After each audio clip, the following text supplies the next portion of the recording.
Hello guys, welcome back to the cheezindashower channel. Today we're going to be looking at every single way that you can play TF2.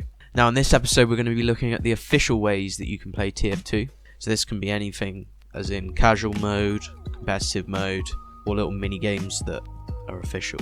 Also we'll be looking at some kind of stereotype things or things that you see in these modes as well.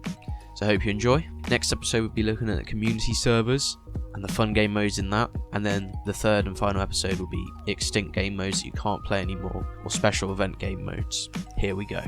Now kicking off, we have the core game modes. There are quite a few core game modes, so this is going to be quite a quick fire round.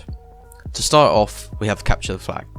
Capture the Flag is a game mode which features both red and blue teams with their own intelligence briefcase known as the flag. The goal for both teams is to capture the enemy's intelligence continuously until they have reached the game's capture limit. Default limit is 3, whilst preventing the enemy from achieving the same. Now the map's usually symmetrical and there are 2 bases where the intelligence are. Now we're going to touch on a couple specific Capture the Flag maps in a minute, but for now that's my explanation. Next we have control points. This is where there are 2 teams, attack and defend. They have to either capture or defend a control point. In various maps, in various positions, and various tactics are used for this game mode as well. Now for King of the Hill there is one main control point which both teams have to fight over to gain. The team wins the game once they own the point for 3 minutes and the clock runs down to 0. There can be overtime if the point is contested though. Last but not least, there is the payload. To win, each team must push their cart through each enemy territory to reach the finishing point whilst preventing the enemy team from doing the same. The cart is pushed by standing next to it. The more people there are, the faster it moves, up to a limit of 3 players. You gotta be kidding me! Now there are 2 main ways of playing 2-4, which are quite toxic. Number 1 is to be an engineer that sits in the control point on his sentry.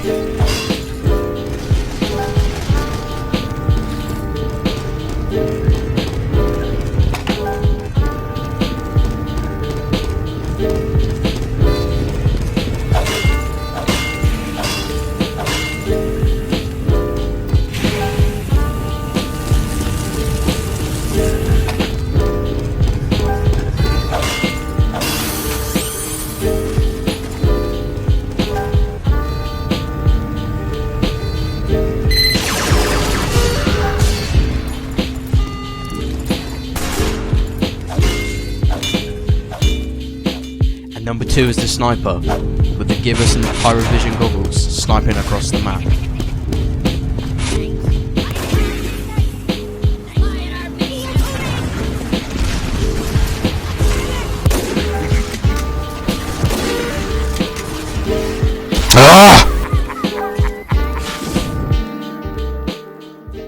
Now there are 2 main ways of playing Turbine. Number 1 is to be an engineer. Wait a sec. And oh, for God's sake.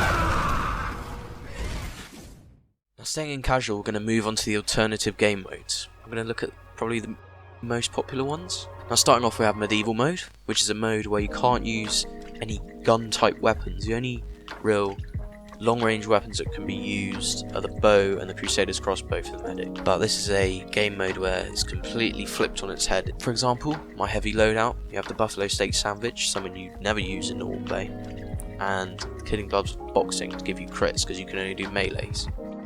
Number 2 you have manpower mode, which is the same as a normal capture the flag game mode, but there's power ups and grappling hooks are enabled as well, which makes it a more fun, fast paced and interesting version. Now payload race is pretty much the same as payload, but there are 2 teams pushing each cart. There are 2 carts and the maps are symmetrical. Now there is one main way to play High Tower. You play as a soldier with the rocket jumper and stomp on people's heads because you are very funny and quirky and not toxic and very funny. Now dueling, I don't have any footage of this because I don't want to waste my money. Dueling is a little mini game mode that you can buy or get from a crate. That's sort of like a bonus item. You get 5 duels. Basically you do a duel against somebody, you kill them, and then when the round finishes you either win the duel or lose the duel. depending on how many kills you got on each other. Simple as that. It works in normal casual play. Man vs Machine, commonly abbreviated to MVM, is a very fun game in my opinion, because again it completely changes the whole way that TF2 works. It's a co-op game, which basically is a team of up to 6 players attempting to prevent a horde of AI-controlled robots from escorting a bomb to a drop point. During the game, players can purchase upgrades for their weapons and various abilities for themselves, such as damage resistance, movement speed, and health regen. Also, at the end of the game, you get drops, and the missions are split up into tours, which means you can get bot killer weapons, which look pretty fire, and even rarer Australians, which is just freaking sick, dude. No, they're really cool. They're like golden, very sexy. So yeah.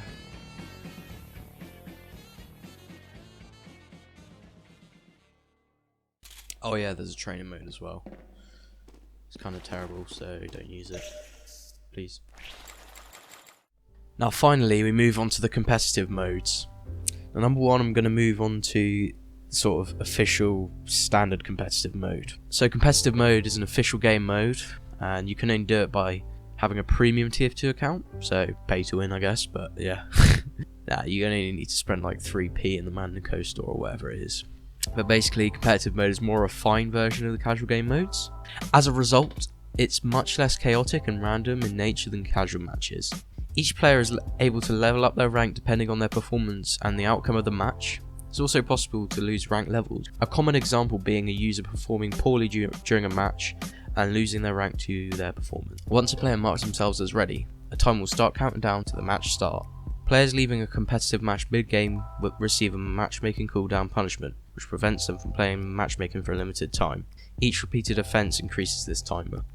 Now last but not least, Highlander. Now this isn't an officially playable standard game mode, but it's an officially recognised game mode for tournaments. So basically, Highlander is a game where you can have usually 8 or 9 players, and you can only have one of each class on each team. So you'd have every mercenary once, which yeah, I think it's quite interesting game mode. That's pretty much it. It's got all of the standard game modes, but this is the most played semi-professional, professional TF2 in tournaments, and also they give out some freaking sweet badges as well.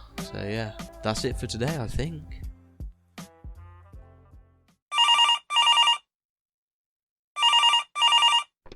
Hello? Hey, you're forgetting something, man. There's one more. There's one more, you say? Yeah, you better do it. Okay, what is it? Well, basically it's... And finally, I present to you Team Fortress Classic.